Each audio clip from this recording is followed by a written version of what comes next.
Welcome back, everybody, to A Cast of the Past, where best friends get together to talk about old games in a new light.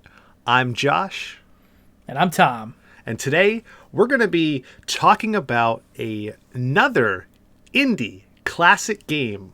It's a little over 3 years old. Yep, which is the cutoff for being a candidate on this show. And yeah, Josh, we just love our indie games on A Cast of the Past, don't we? I mean, indie games are some of the best games. Two of my favorite games of all time are indie games. So, Yep. I'll allow it. Indie games are tight. And Josh, today, what are we talking about? Today, we're talking about Team Cherry's Hollow Knight. Yes, the 2017 Metroidvania spooky, atmospheric, kind of adorable adventure game. Yeah, I would call it a Metroidvania Souls-like. Very similar to Metroid, Castlevania, Dark Souls. And I know a lot of people are like, oh, it's not like Dark Souls. It's nothing like Dark Souls. Well, guess what? It is. Listen, I've played the Dark Souls games. I played a bunch of the Souls games. It is. He's beaten them. He's beaten them and Cuphead. So, he's Cuphead. the expert. Well, Josh, to get going on this, would you be okay if I brought back a little bit of a retired segment that I think we all know and love as the Nitty Gritty? Oh, nitty gritty. Hell yeah, baby. This is a short one because it's an indie game, so a lot of the development details are very minute. So Hollow Knight was released for Windows on February 24th, 2017, and later on Mac OS, Linux, the Switch, PS4, and Xbox One. Developed, published, and designed by Team Cherry, this is their first major game. It is basically the brainchild, specifically, of Ari Gibson and William Pellin. Josh, did you play this game upon its initial release? I did not. I actually played it first on the Nintendo Switch. So I think the Switch copy came out in like June of 2018. It was a little bit after that when I played it. I think I got it on sale for like $7 one day. And I was like, you know what? I'll play it while I'm on the go. I mean, what else is a Switch for? Mario Kart.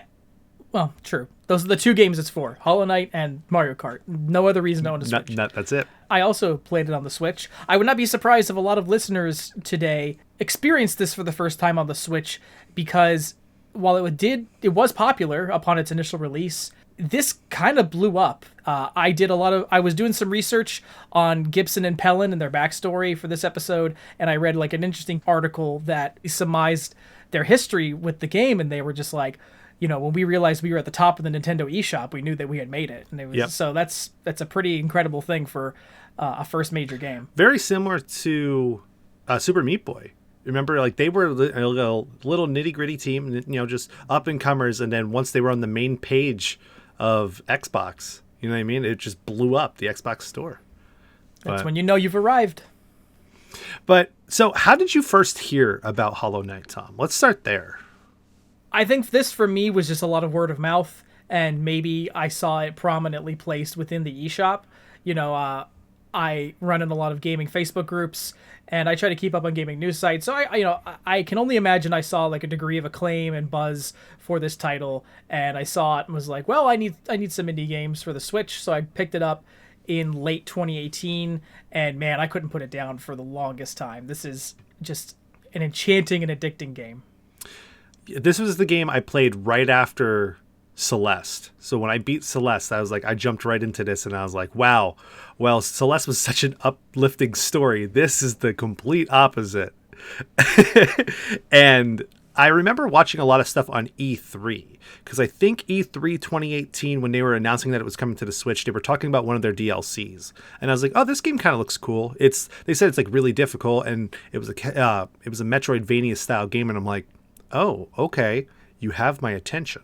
I didn't know it was anything like Souls-like games, so the first time playing through this, you don't really know that much of the story. You don't really know what to do. You're pretty much equipped with the jump button and your nail, which is your sword in the game. And just go figure out the world. And it's very similar to Metroid. It's very similar to some of the Castlevanias. Like, we're going to say Metroidvania and Souls like very, very often in this episode. But So hope you have a drink with you to take a shot every time. yeah, but it really is. Absolutely. And I wanted to just follow up. Josh, you mentioned that the main character's weapon is called the nail. I think it's important to emphasize that this is a game in which the hero and the entire world they explore is an insect kingdom. These are all little tiny little characters that range the whole kind of population of bugdom. It's what if A Bug's Life was directed by Tim Burton, basically. Yeah. One thing I did see, though, did you know that like part of this game was funded through Kickstarter? A little bit of it, yeah. I have a couple notes on the we'll call them Hollow Knight origins. If you're interested, would you like me to dump that on you, and the listeners? Let's talk about the origin a little bit here, and then we'll dive into our experience with the game. All right. So Hollow Knight was actually conceived in 2013 at Ludum Dare, which is a game jam event. Now, I don't know if you've ever heard of a game jam before, Josh, have you? No, I heard of the Boom Boom Huck Jam from Tony Hawk. That was a traveling skateboarding tour. Okay, well, not related, but they both incorporate jam. So okay. That's the only connector. I don't know if they have any particular jams. I don't know if they like jam over jelly, but Ludum Dare was a game jam, and a game jam is similar to like a 48-hour film festival. It's where creators get together, they get a prompt, and over the course of a weekend, in the game jam's sense, you have to build a completely functional and working video game. So at this game jam, Ari Gibson and William Pellin developed a top-down game called Hungry Knight, and it literally starred the knight that we know as the protagonist of this game. It was the same design all the way through, and it was about killing bugs to avoid starvation in this kind of desolate landscape. And they published it on Newgrounds, and it accumulated a average rating of 1 out of 5. So people just were not into it, but they figured they kind of had something. And the way that Hollow Knight kind of more fully got birthed was Gibson and Pellin were not able to attend another game jam, but they heard what the theme was, and that theme was called Beneath the Surface. So they're both fans of classic Nintendo games, and they figured that ant hives have the same kind of maze-like structure as Metroid and Castlevania games. So they were like, we have this little dude, he's bug-sized, let's make this a Metroidvania about bugs, essentially. So I can understand why it received a 1 out of 5 on Newgrounds. It's because there was no dress up or undress of a GIF character or a JPEG.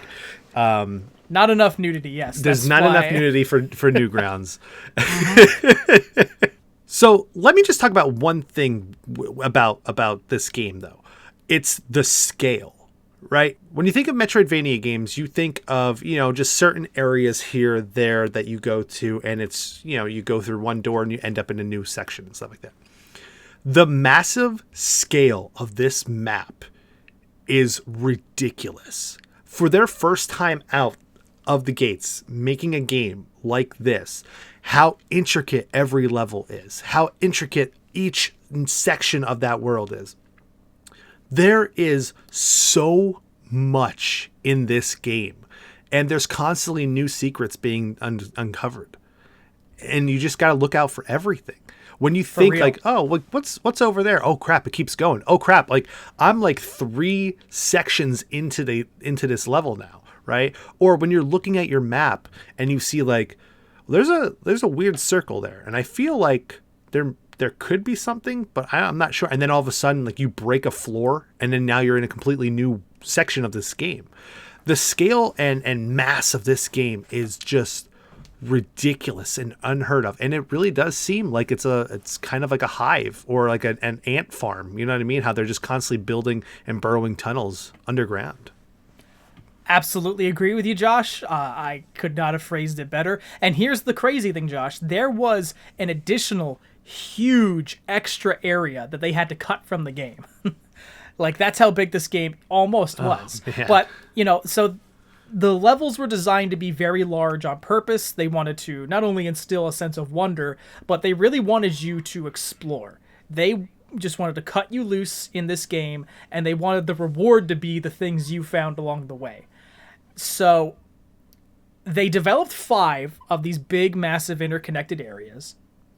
And then they went to Kickstarter, basically for completion funding. And they didn't ask for a lot. They had a very modest goal, but they ended up exceeding their projection. And that allowed them to hire 2 new staff members to help Ari and William. Technical director David Kazi and composer/sound designer Chris Larkin. Now, I think all of them did a fantastic, significant job. And any other team members, whether they be freelance or anything else who helped the team Cherry, you all did a spectacular job. If I had to personally just name 2 MVPs of those 4, I'm not trying to be like selfish or anything, but I'm just trying to give credit where credit is due. Ari Gibson's art style, which influenced the entire look of this game, and Chris Larkin's sound design and composition work, they're 2 of the biggest things that stick out for me. How about you, Josh? Yeah, absolutely. And there's one place in this game that it really comes at you so hard. Okay, on the count of 3, let's see if we say the same thing at the same time. Ready? Okay. 1, 2, 3. City of Tears. Deep Nest. Oh. Okay. All right, so tell me what you love about Deep Nest. It's so spooky. It's so scary. It's so unsettling. The sound design of the spiders coming from every aspect. And I know how you are with game spiders. How on a scale of 1 to 10, Tom, how scary are these spiders in this game? Well, they're a little less intimidating than, say, the Resident Evil 2 spiders because they're not going for ultra realism.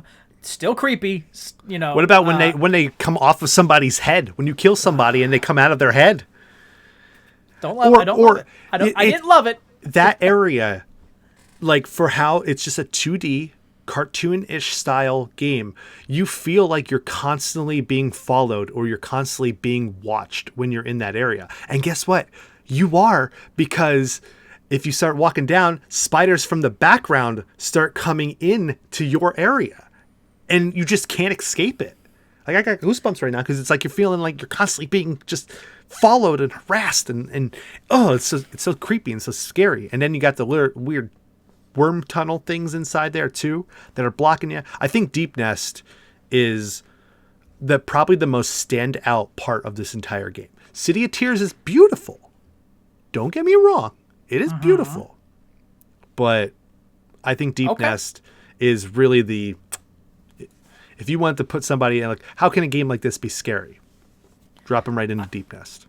Deep Nest in this game reminds me of the film The Descent.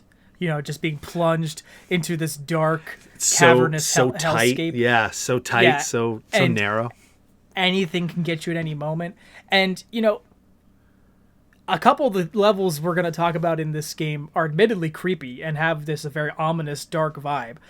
But it's still got so many levels that just shine even through some of the kind of sadness of the game. And it's not like a completely spoopy game. You know, you're not going to play this and be miserable. But I agree that Deep Nest is a hell of a candidate. For me, City of Tears, I love its gorgeously thought out architecture. I like how it's in this constant, never-ending, just kind of like light rainstorm. And there's just this gorgeous choral track in the background. And as you walk through this abandoned city, or sometimes not abandoned, because when you do find citizens, they come after you. But, you know, you'll walk by a traveler sitting on a park bench, just looking out of a big window, just taking in the sight of the rain. And, like, I literally just, like, sat my character down on the bench next to him and just, like, left him there for a little bit. And I just watched. I watched that ambiance, that kind of atmosphere. It's great. This game's chock full of it. Now, one thing I will talk about, though, we talk about Deep Nest being scary. We talk about City of Tears being beautiful and just the atmosphere to it being great. My thing with the game is, though, the lighter an area is, the more unsettling I thought it was. So when you're in the Queen's Garden, it always just felt like there was something off when you were there. Like it was inhabited, but not for a really long time. Like there's something there, and that when you get there and you see those things like hiding in the the ceiling and stuff like that, waiting for you, and I just think it's it's cool that all those areas that are very well lived in, they're also gloomy, but these places that have been left for so long feels like there's something there, but it's just like it's quiet, too quiet, kind of. I don't know. Yeah. No, I absolutely agree with you. So, just to give a little context, we're gushing about individual areas that make up the kingdom of Hollownest, which is the world that we're exploring in this game. It's a somewhat abandoned and forgotten kingdom that was once inhabited by bugs of all sorts. They lived and worked together in several different areas, some of which we've been discussing. And Josh, let's talk about like the way you traverse and interact with this world. It's whatever beauty the world once held. It's like, as you said, kind of decayed, and it's filled with a lot of baddies and monsters. So let's talk about combat. What's the combat in this game like, Josh? Combat's very similar to a normal like hack and slash game, but it's one of those easy to use, difficult to master type things where it's just, you can just slash away all you want. However, if you know where to go, you can develop techniques and different ways of fighting enemies. You have your nail. You will actually be able to gain the power to use some of your souls that you have to use it towards magic, to use towards people. Right. So basically, anytime you take a whack at an enemy and like connect, this little orb next to your health meter will fill up with kind of like a white liquid, and that's soul energy, more or less. And as Josh said, that's kind of like like mana for magic-based attacks. Mm-hmm. Which you can use to, revive your health, or you can use it to fight. But inside there too, there's also the charms that you can purchase and receive and find. And those charms give you things like showing you where you are in the map, or, making you a little bit more stronger, or making you a little bit more weaker, however, giving you more powerful attacks. Like there's so many different things, and trying to figure out almost your loadout. Like, what do you want to do? Yeah. Yeah, because the charms, as you're discussing, they're similar if you played Final Fantasy VII to, the orbs and relics you can slot into Cloud's Buster Sword. Similar concept. The more you have, and as Josh said, the combinations you work with, you can basically customize your own kind of gameplay advantage. There's other features that you get in the game too, like you get the MONARCH wings, so you can actually fly a little bit higher. You get the moth cloak, where you can do a quick dash. There's also the dark version of it, where you can go in between the dark worlds that are blocking out certain areas of the map, which are a little bit more difficult to get into. You have the dream nail, which you can go and collect pretty much dream soul stuff that you can redeem for more charms and more money and so many other things. But there's way too much in this game, and I love it, and I think it's really worth the value. Coolest power up? I mean,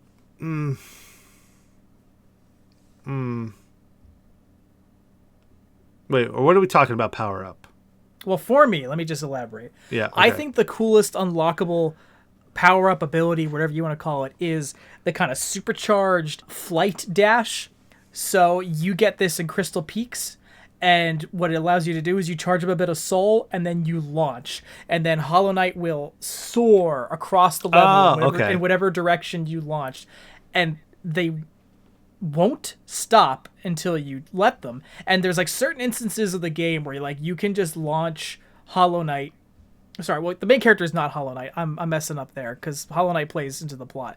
The Knight. The Knight can just soar past so many beautiful vistas and just gorgeous pieces of scenery. And for me, I just would love just going somewhere I know looked cool and just charging up and launching myself just to watch the scenery pass by. Yeah, I mean, my favorite probably was the dash, because then when you get the charm where you can dash and not get hurt, it's just it made you feel so much more powerful, where you could hit dash, hide, poof, go here, jump up, come down, dash again. It added so much more variety to your fighting style. But that's just me. But throughout this game, well, no matter we talk about how it feels like very narrow and empty and whatnot, there are some pretty good NPCs in this game, right? Oh, right. We're not trying to say that, like, you're the only living creature besides enemies. This is populated with a lot of great characters. And so who's your favorite character, Tom? Well, Hornet is so interesting and so cool, and I love that she's getting her own sequel game, Hollow Knight Silk Song, coming out hopefully next year. It was supposed to come out this year, but I don't think that's happening anymore. Oh, yeah, so was the Cuphead DLC. Yeah. But Hornet is kind of like this game's version of like Proto Man, or maybe, you know, Black who Knight. else could you, Black Knight from Shovel Knight. Yep, absolutely. They are, you know, a hero with their own mission, and they kind of see you as in the way, but they start to slowly kind of respect you and realize, oh, you could be an ally.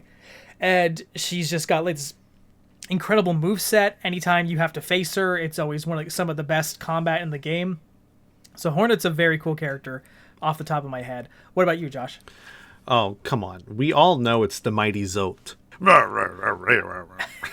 Here's the thing. There's just so many good characters in this game that, like, if the grubs. Can we talk about the grubs?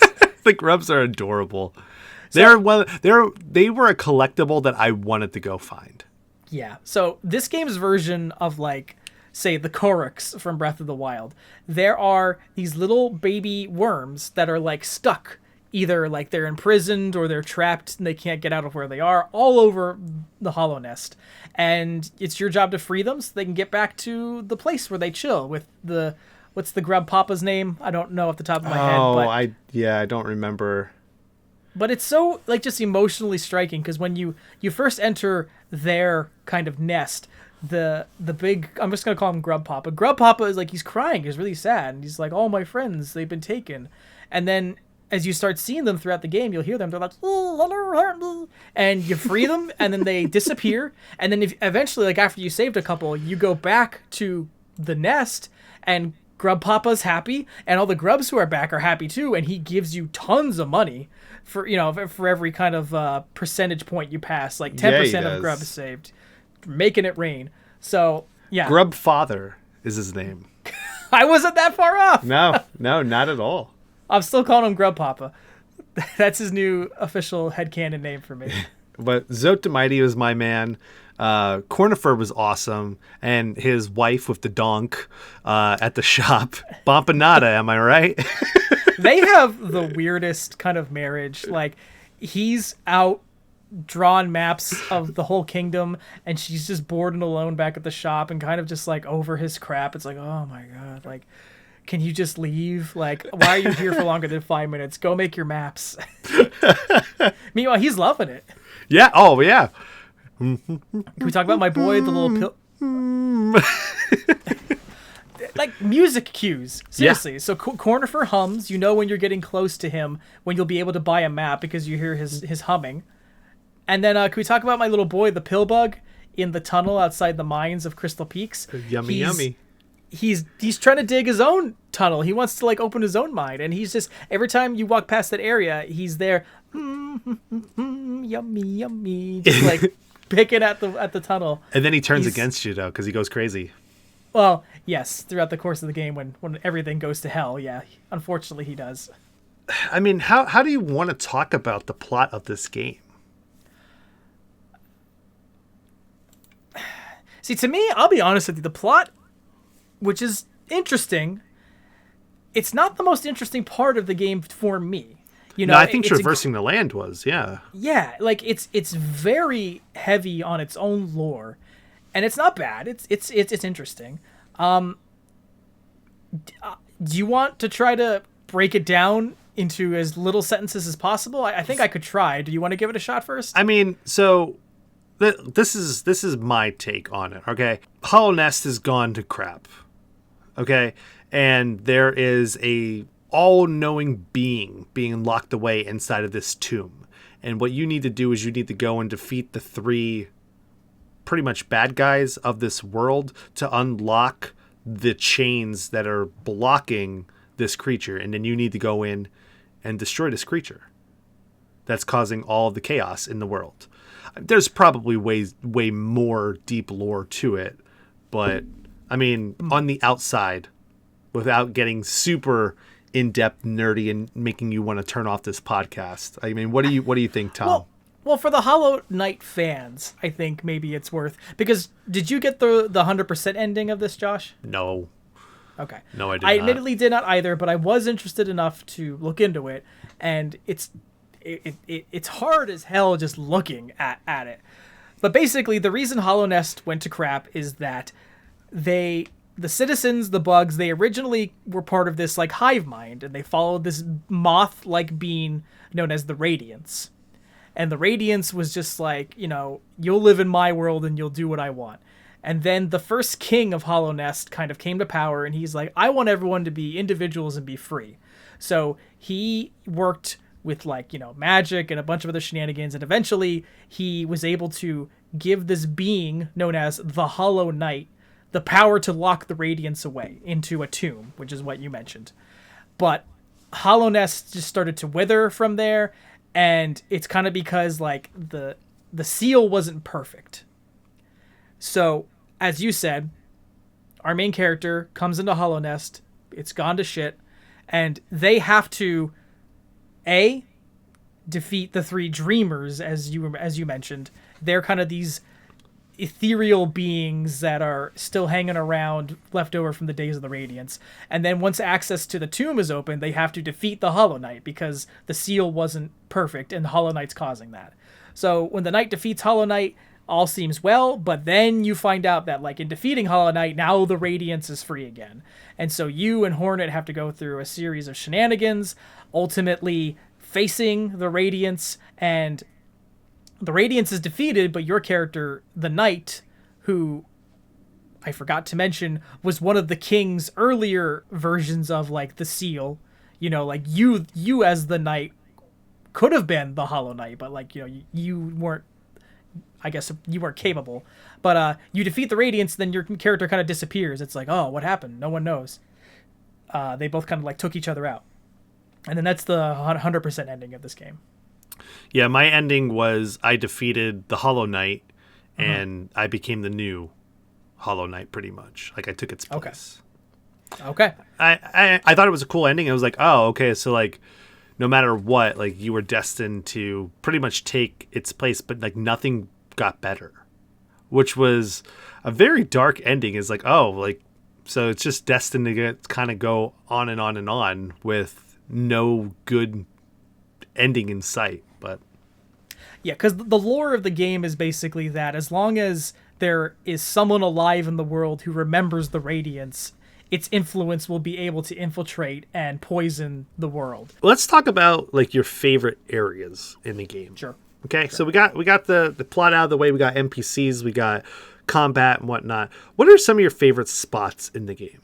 I think Crystal Peaks is the most interesting challenge area, if you will. Exploring that and adapting to its hazards and its increasingly difficult enemy types. That felt the most exciting and rewarding for me. What about you, Josh? My favorite was probably when you're down in the Mantis area. I just liked traversing that area, them being hidden everywhere that you're down there. And it's that's another area. You felt like you were being watched the entire time. And it's oh crap. It's deadly. They're very tough enemies. They come at you nonstop. And then once you figure out how to beat them and you get down there to a great boss fight too. It's one of those things once you're done, then they all respect you. And they don't fight you when you go back in. And I'm that's awesome. That they know who you are, that the work that you did to get down there meant something to them prior. So you don't need to do that again or every time you go into it, unless you decide to fight them. Yeah, 100%. One of my two favorite boss fights is the Mantis Lords. But before I talk about them, I want to just talk and agree that I think the kind of the Mantis City, which is its own little subset within the world, the Mantises have kind of holed up in their own little area, and they're this is us, don't bother us, anybody. I love the design of it because everything is very tall. because the mantises themselves are like tall creatures, are much taller than you. And it's just such thoughtful design that, you know, they have these tall, narrow rooms in their buildings and tall corridors. Like, that's just the consistency of detail is what I love about this game, even the small things like that. But right, like the Mantis Lords, they're basically the rulers of the city. There are 3 of them, and when you enter their arena, you kind of fight them one at a time, but then they start kind of joining in the fight together. And, you know, when we talked earlier about this being a Souls-like game, you know, this is one of, I think, the peak encounters of, like, you've got to really conserve your health, you've got to memorize enemy attack patterns, you've got to have your timing down precisely. And this is just one of those battles that, like, really brought, like, that kind of just need to do that well out of me. Yeah. You know, I was... Yeah.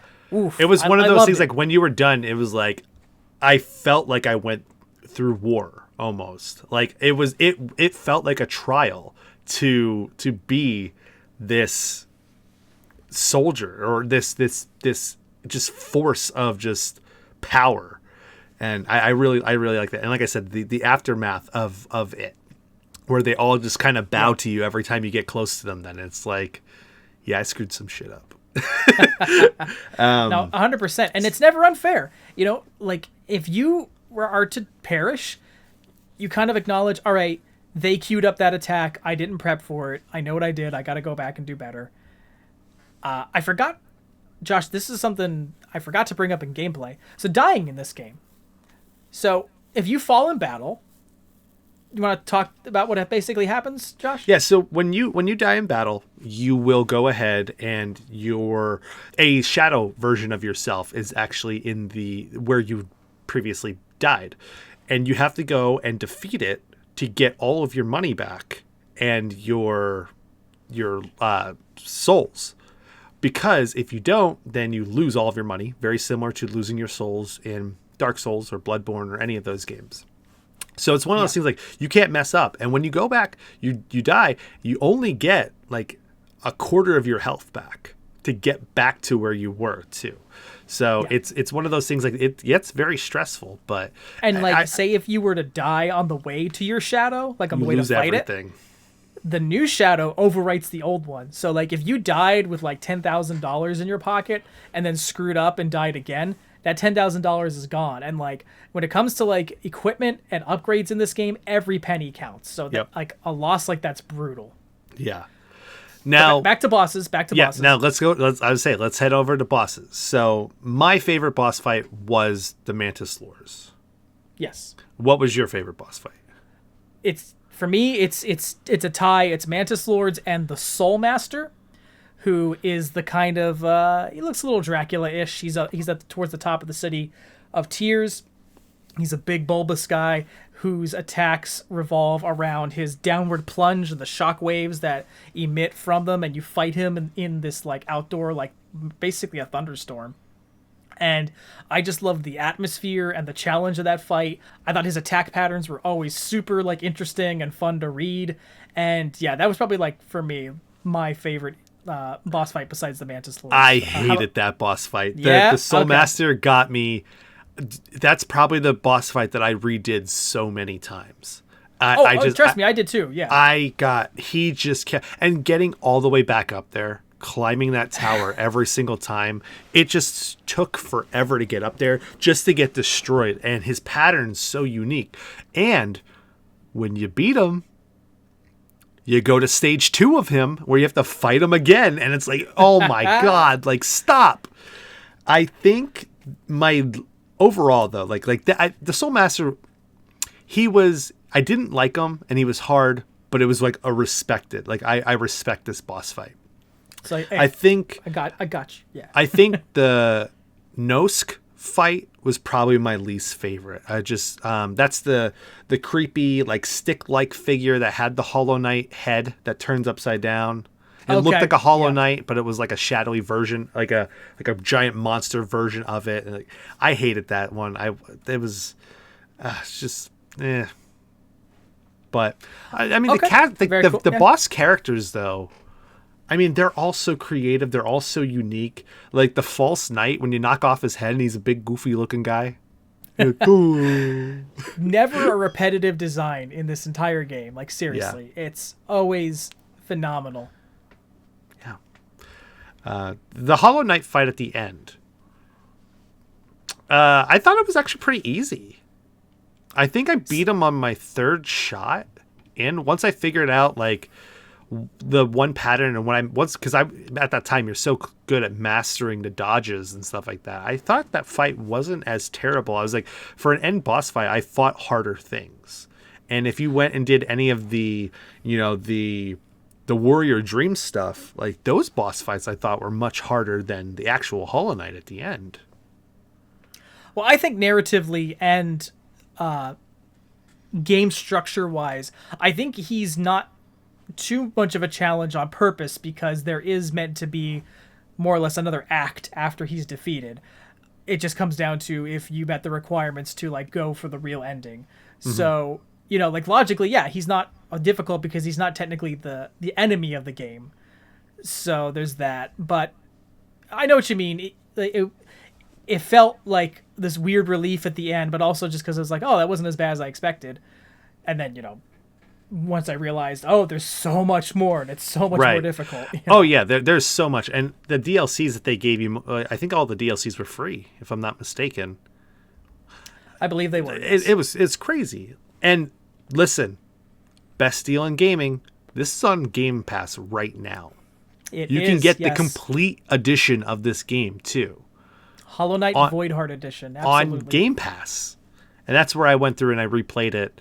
On there leading up to us recording this episode here, because, like, oh, hey, I hop it right onto my computer, go right onto my Xbox, whatever, like, just continue playing, enjoy it. What else do we got, Tom?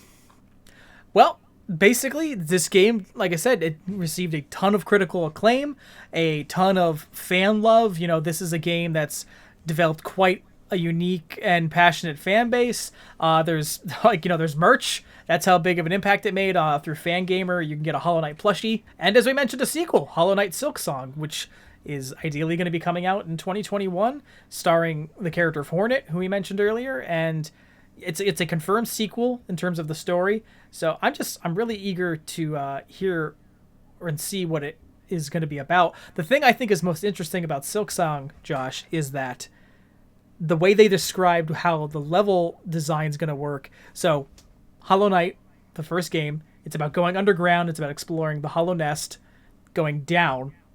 Silksong is going to be about Hornet having to, like, traverse this giant maze-like tower. So it's going to be about going up. So they are literally trying to do something new by just, well, where does this tower go, Josh? It goes up. There it goes up. So at the end of the day, now we didn't get into any of the DLC because there's way too much to talk about in the DLC stuff. Would you recommend Hollow Knight? Without hesitation. This, if you remember, was in my best of the decade list when we did that episode at almost a year ago at this point. I love this game.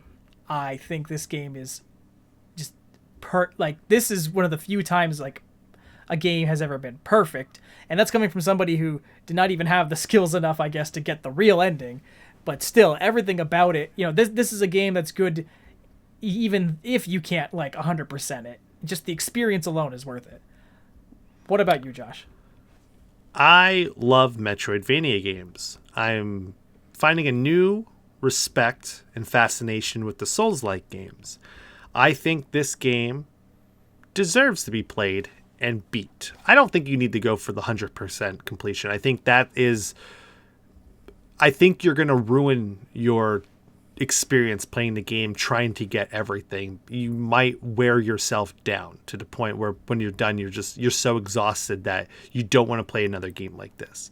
I think playing it for the main story, yes, it's not the complete story, but you can definitely find that. That's why people make videos on YouTube, or there's Wikipedia pages, or there's any other, there's an actual Hollow Knight fandom wiki out there that you can get.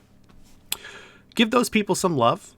Play the game, get your own experience for it. If you want to continue, push on. Like I said, it's on Game Pass right now for free. For free. It is great. Absolutely. It's wonderful. It's received a lot of great criticism. I think it's sitting in the 80s somewhere, I think, in Metacritic. But, yeah, 87, right? The Switch version got a 90. Like... Gotcha. Yeah. It's great. Well deserved. It's a great game. Go play it. Stop. What are you doing? If you're listening and you're already a fan, absolutely please tell us what you think. Engage with us either in the comments, or if you're watching on YouTube, or hit us up on Facebook, Instagram, Twitter. Let's talk some Hollow Knight. Tell us what you think about the game, what your experiences and memories are, and if you haven't played it yet, please go hurry up and do, and then tell us what you thought, because I would love to just get anyone who's never tried this game before to give it a shot. It's so worth it. Absolutely. But until next time, this has been Josh. And Tom. And we'll see you in the future. Well, that's all the time that we can spend in the past, so thanks for listening. Subscribe to A Cast of the Past on iTunes, Stitcher, and Google Play. And stay up to date with A Cast of the Past by making sure you follow us on Facebook, Twitter, and Instagram. There you can be the first to know when new episodes drop, as well as joining in on discussions on all things gaming. And until next time, we'll see you in the future.